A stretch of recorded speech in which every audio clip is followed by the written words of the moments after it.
Hello everyone, this is Chris again with Learn WebLogic Online, and in this lesson I'm going to introduce you to WebLogic scripting tool.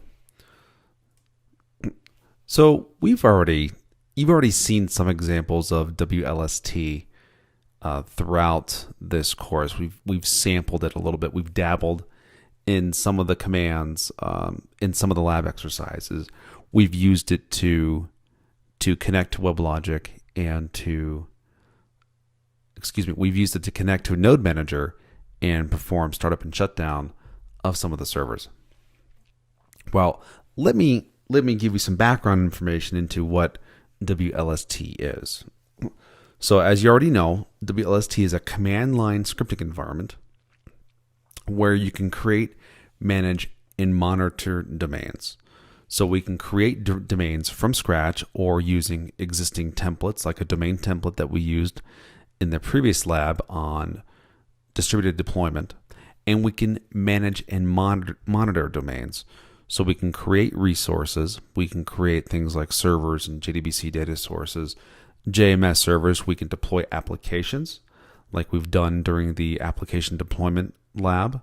And we can monitor domains. So we can monitor everything from the JVM to server and service performance.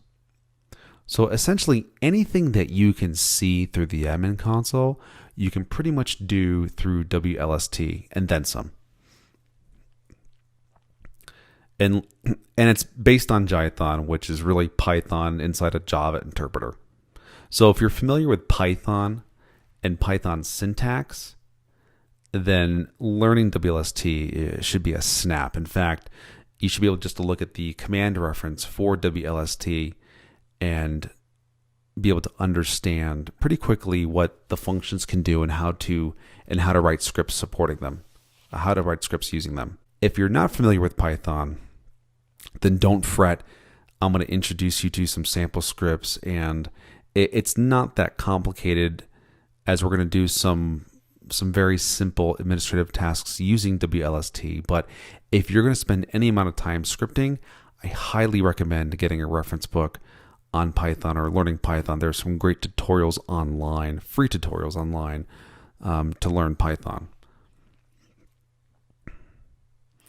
And so since WLST is based on top of Python or Jython, really WLST is a library. It contains a set of WebLogic specific functions for performing a wide variety of actions.